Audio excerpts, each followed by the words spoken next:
Lalu diberitahukanlah kepada Yoab, "Ketahuilah, raja menangis dan berkabung karena Absalom." pada hari itulah kemenangan menjadi perkabungan bagi seluruh tentara. Sebab pada hari itu tentara itu mendengar orang berkata, "Raja bersusah hati karena anaknya." Sebab itu tentara itu masuk kota dengan diam-diam pada hari itu, seperti tentara yang kena malu kembali dengan diam-diam karena melarikan diri dari pertempuran. Raja menyelubungi mukanya dan dengan suara nyaring merataplah raja, "Anakku, Absalom, Absalom, anakku, anakku." Lalu masuklah Yoab menghadap raja di kediamannya serta berkata, "Pada hari ini, engkau mempermalukan semua hambamu yang telah menyelamatkan nyawamu pada hari ini, dan nyawa anak-anakmu laki-laki dan perempuan, dan nyawa istri-istrimu, dan nyawa gundik-gundikmu, dengan mencintai orang-orang yang benci kepadamu, dan dengan membenci orang-orang yang cinta kepadamu. Karena pada hari ini, engkau menunjukkan bahwa panglima-panglima dan anak buah tidak berarti apa-apa bagimu. Bahkan aku mengerti pada hari ini bahwa seandainya Absalom masih hidup dan kami semua mati pada hari ini, maka hal itu kau pandang baik. Oleh sebab itu, bangunlah, pergilah keluar, dan berbicaralah menenangkan hati orang-orangmu. Sebab aku bersumpah demi Tuhan, apabila engkau tidak keluar, maka seorang pun tidak akan ada yang tinggal bersama-sama dengan engkau pada malam ini. Dan hal ini berarti celaka bagimu, melebihi segala celaka yang telah kau alami sejak kecilmu sampai sekarang." Lalu bangunlah raja dan duduk di pintu gerbang. Maka diberitahukanlah kepada seluruh rakyat demikian. "Ketahuilah, raja duduk di pintu gerbang." Kemudian datanglah seluruh rakyat itu menghadap raja. Adapun orang Israel sudah melarikan diri masing-masing ke kemahnya. Seluruh rakyat dari semua suku Israel berbantah-bantah, katanya, "Raja telah melepaskan kita dari tangan musuh kita. Dialah yang telah menyelamatkan kita dari tangan orang Filistin. Dan sekarang ia sudah melarikan diri dari dalam negeri karena Absalom.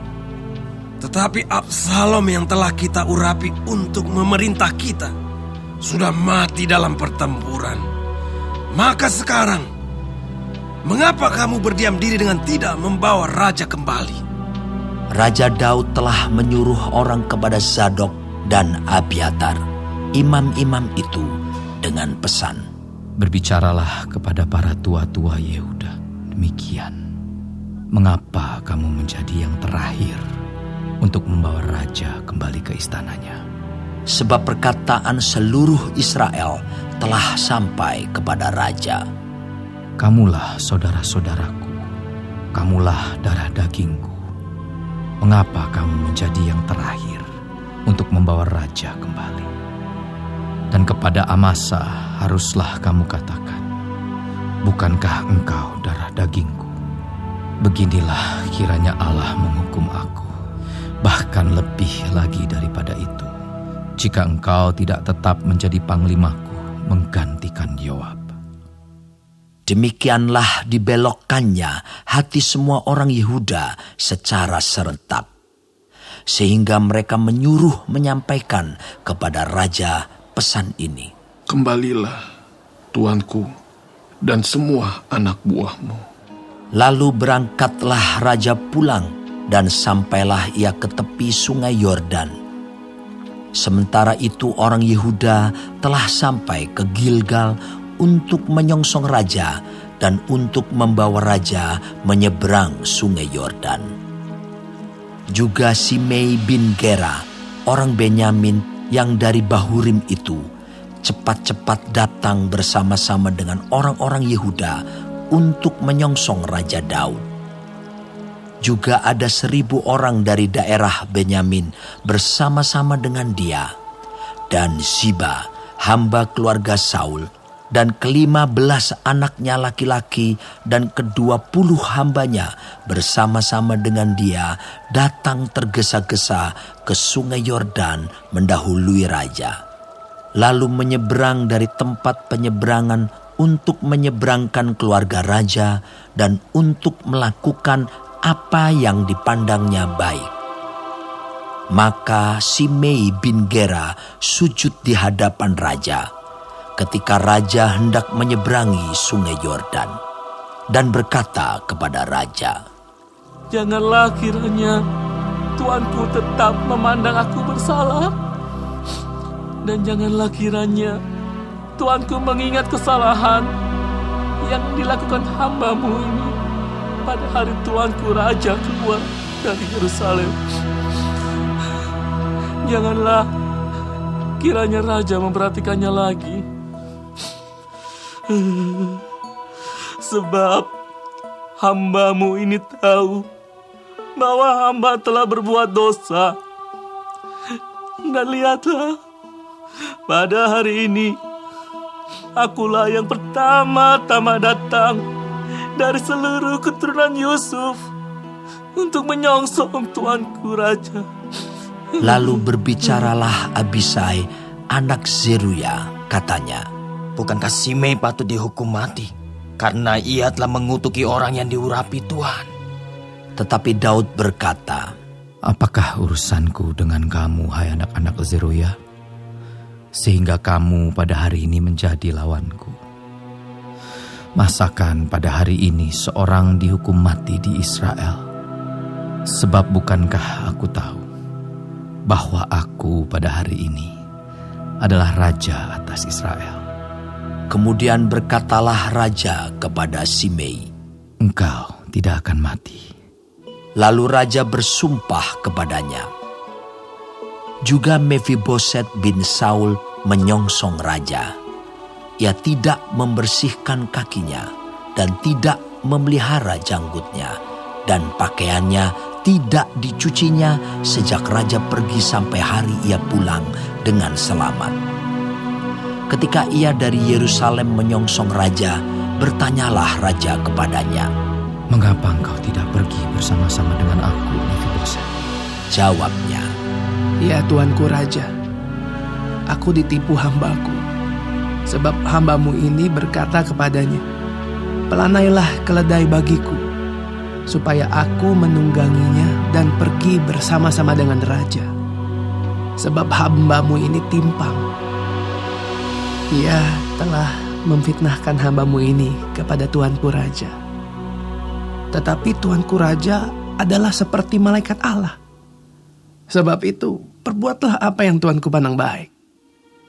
Walaupun seluruh kaum keluargaku tidak lain dari orang-orang yang patut dihukum mati oleh tuanku raja.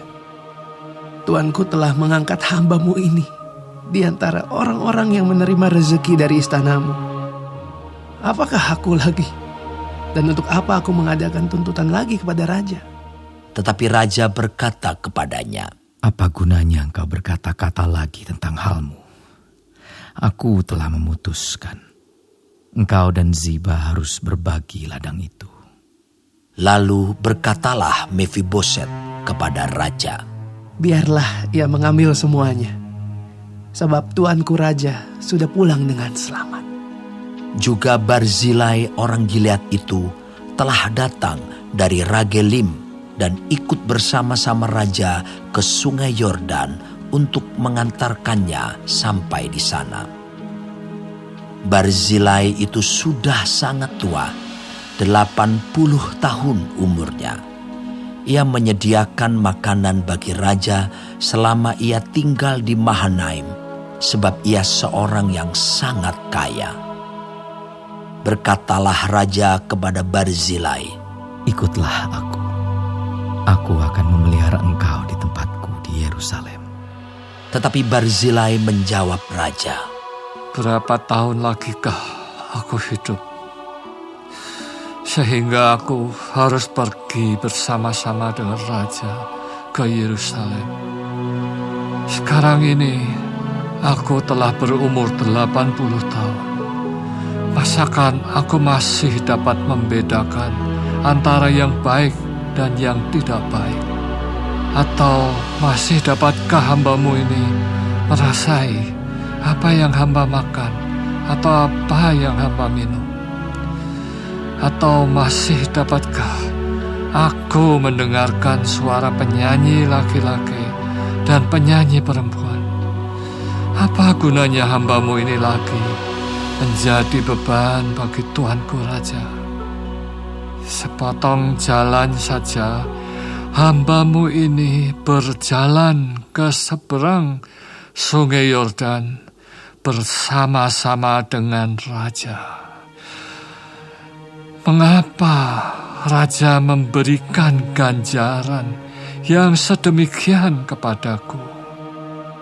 Biarkanlah hamba-Mu ini pulang, sehingga aku dapat mati di kotaku sendiri, dekat kubur ayahku dan ibuku.